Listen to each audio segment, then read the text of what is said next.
Yvonne Jones. I think her name is Yvonne C. Jones. She's the author of a book called Releasing My Pain for Others Gain. I think that's the name of the book. Interviewing her about it. Hey, how you doing?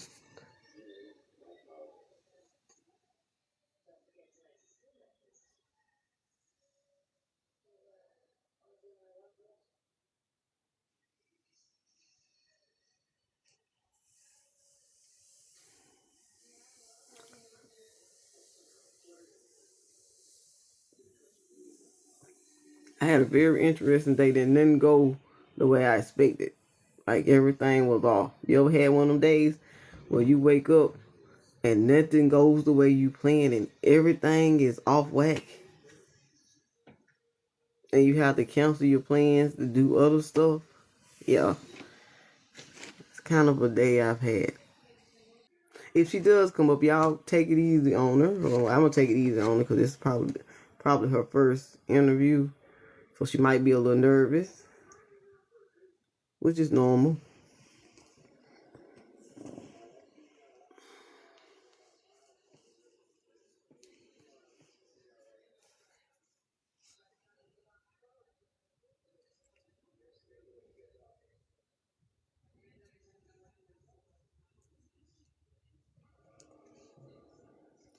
Hello for the newcomers that's coming in the chat. How y'all doing? I'm supposed to be interviewing an author of a book called Releasing My Pain for Others Gain.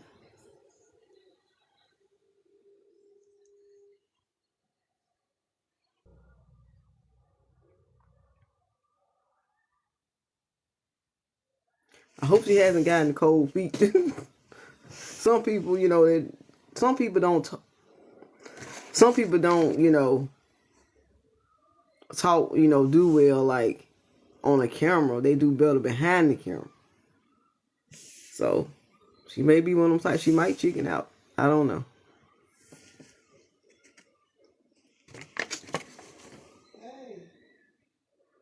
If she does, I understand. I know how that is. You get a little bit frightened and scared and shaking up. Be like, nah, forget it. Let me invite her. Okay, there you go. Hello. Hey, Hey, Miss Bun. how are you? I'm doing good. How are you? I'm pretty good. That's great. And I'm sorry about being late. I told you what was going on. It's okay. Life happens. Yeah. Okay. Everybody heard your name is Yvonne C. Jones, or you like to be called Yvonne Jones? My name is Yvonne Jones, and people normally Yvonne call me Jones. Yvonne. Yvonne. Yeah. Okay. Now, you're not echoing nothing in the background, is it? No, I don't think so. Good, good. Because I figured out what happened. Like my last past interviews, it was like echoing, and Okay. so what I figured out is it was my microphone. So I ain't use it this time. All right. You got it together. Okay. Yeah. Yes, That's what's ma'am. up. Okay. So here go the first question. Who is Yvonne Jones outside of being an author? Yvonne Jones is a mother, a grandmother. Um, I'm a licensed cosmetologist. Ooh. I'm a care professional. Um, I'm a child of God. Yep. Yep. Well, you wrap that up in one thing. You have many hats. Yeah. Okay. Where are you from, and how did your life experience shape your voice as a writer? I was born in Kalamazoo, Michigan, a little small city. And my life experience um it shaped my voice as a writer Yep. by the trauma that I went through. Um, Being a writer, it changed me. It healed me actually. Um, Putting all that on the paper was kind of a release for me, and it shaped me into a better person. Yeah, that's good. That's great. I'm happy for you. I'm proud of you. Thank you. What kind of pain are you addressing in the book? Is it emotional, generational, spiritual, or relational? Relationable. Yeah. Is it relatable or something? Um, I dealt with a lot of different forms of pain. It was generational because I feel like my mom, she raised me because of the way she was raised by her grandmother. So it was a cycle. So it was Yeah. generational, and So it was definitely spiritual because I get closer and closer to God every day. Yeah, that's good. That's good. Yeah, we have a lot of generational curses that we need to break. Because if you I don't break it, like you have a child, and then you'll move that curse to your child. I absolutely. get you. Yeah, gotta break Oh, them cycles. yeah, you do. Okay. Did writing this book? Well, you already said it helped you heal. Yeah, I So do. okay. So how can someone tell when they're carrying pain that no longer belongs to them? Um, I think I could explain that by saying you still have this inner peace, you know, and regardless of what you've been through in your past, you know, it it, it can make you a better person, you know, growing and learning and healing. It really can make you a better person from your trauma. Yeah, it can. So who do you feel this book is meant for the most? Um, I believe my book speaks directly to the readers that lived through trauma, incarceration, addiction, or cycles of abuse. It offers them validation without judgment and hope without false promises. You know, Yeah. Okay. What do you hope readers walk away with after reading your book? um, I hope that they walk away realizing that they're not the only person that's been through these type of things. I hope that they realize that if I could come through this, on the other side, that they can too. Yeah, I want it to be inspiring. definitely. Hey, that title alone, that's inspiring. It's Thank you. entire. It's a you know. If your book could speak directly to someone who's hurting, what would it say? I would say that if I can get through this, that it's possible for others to get through this, and that you have to lean on something. Myself particularly, I lean on God, but The best person to lean on. absolutely. Yep. Okay. So how long did it take you to complete this book?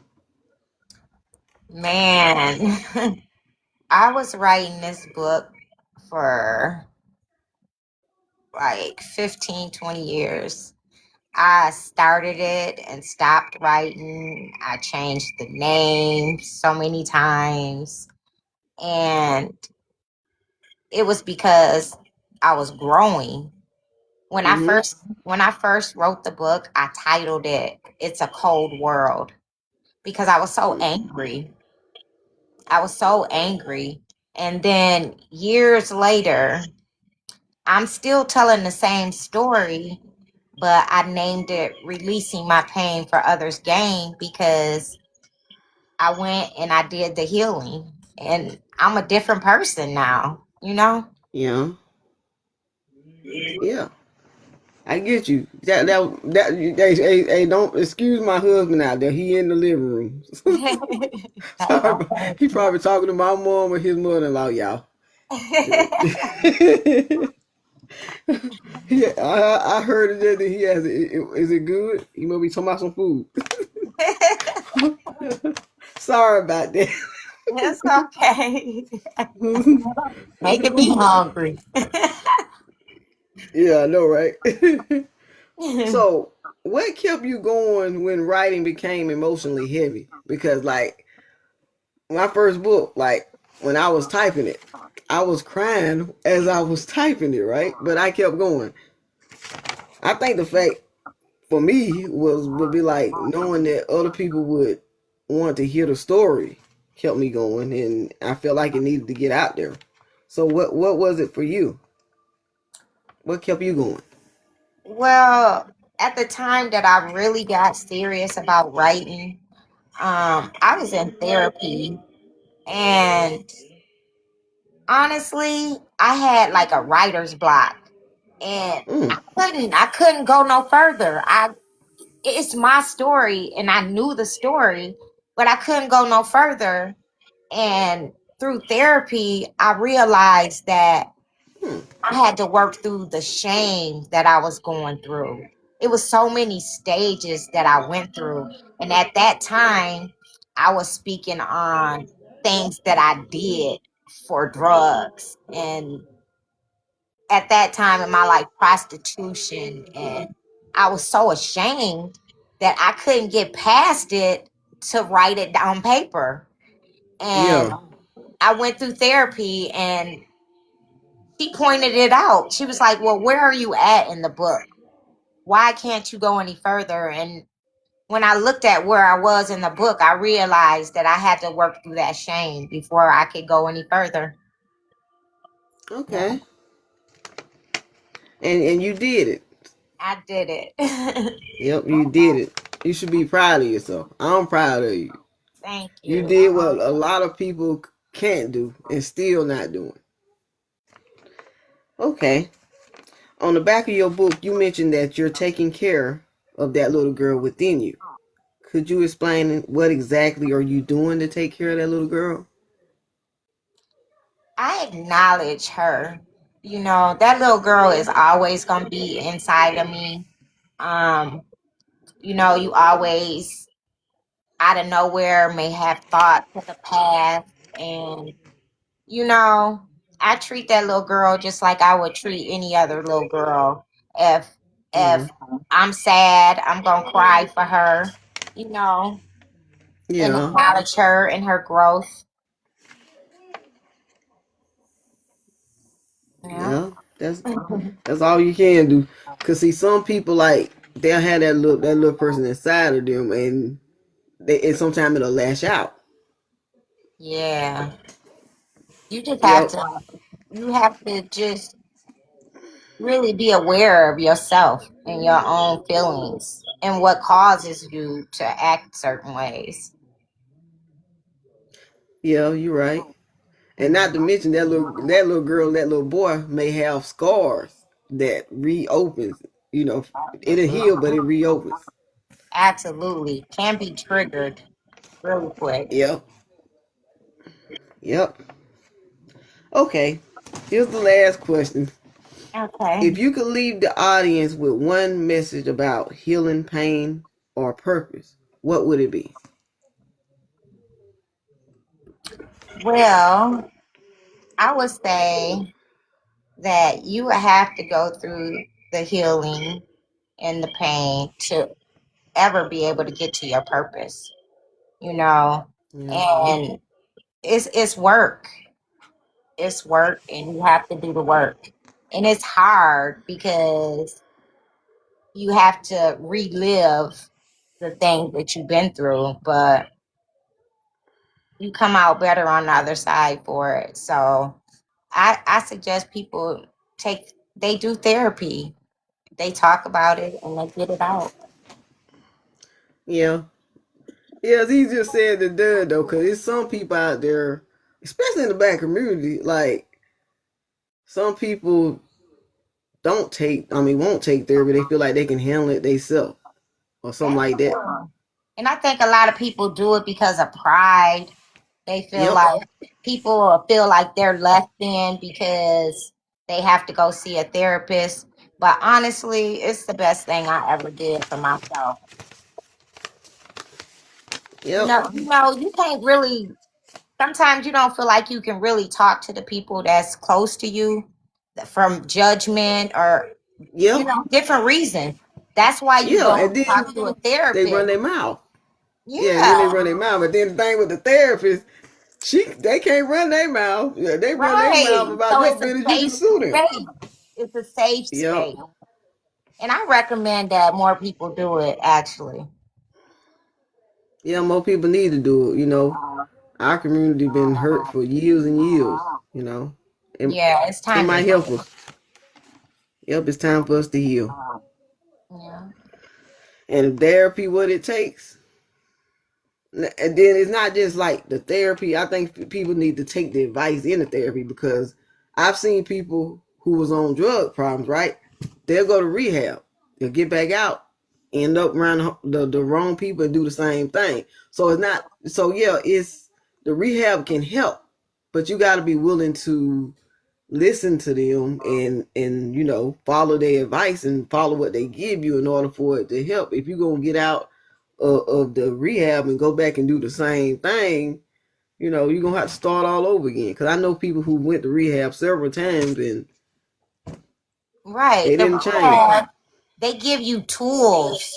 They give you the tools that you need. And just like they tell you, people, places, and things. So if you go out there and you do the opposite of what they're telling you you need to do to succeed, then you're gonna fail every time. You Yep. know? So I it's think that's the same thing with therapy too.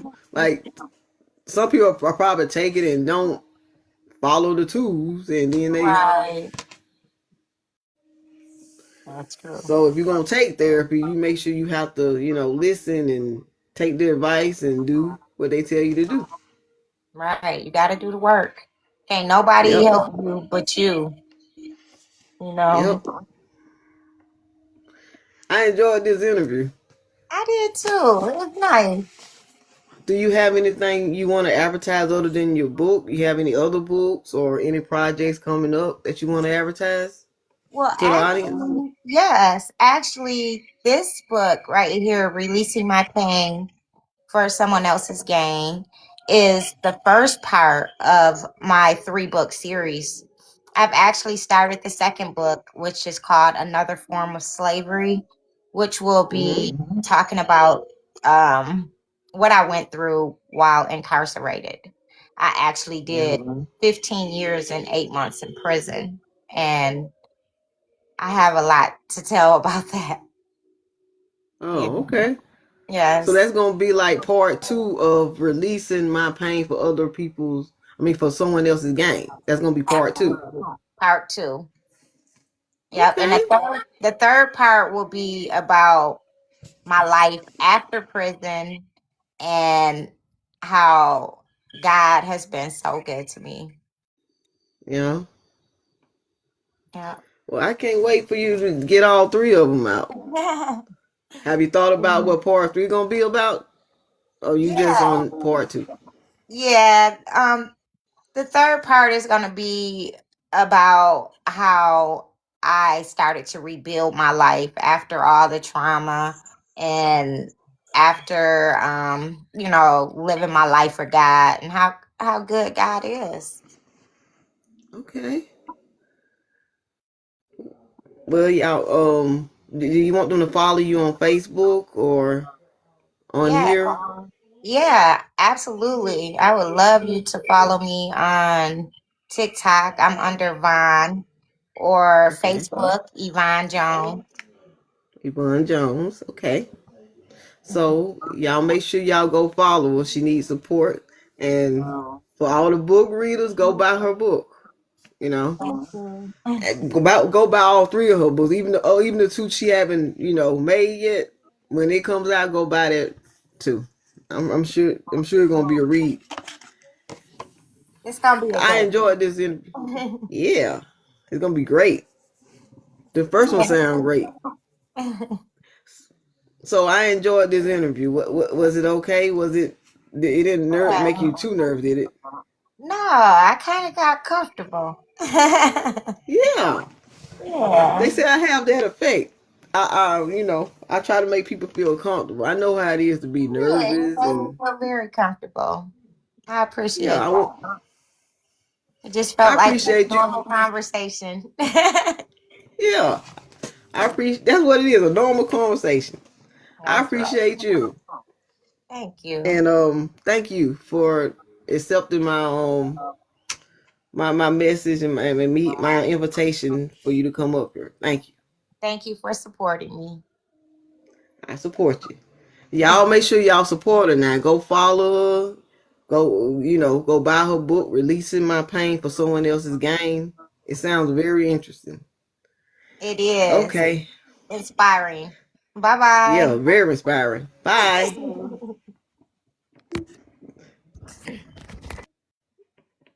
Okay, y'all. Y'all go pick that up. She seemed like she got a little nervous. She heard me got off. But I enjoyed that though.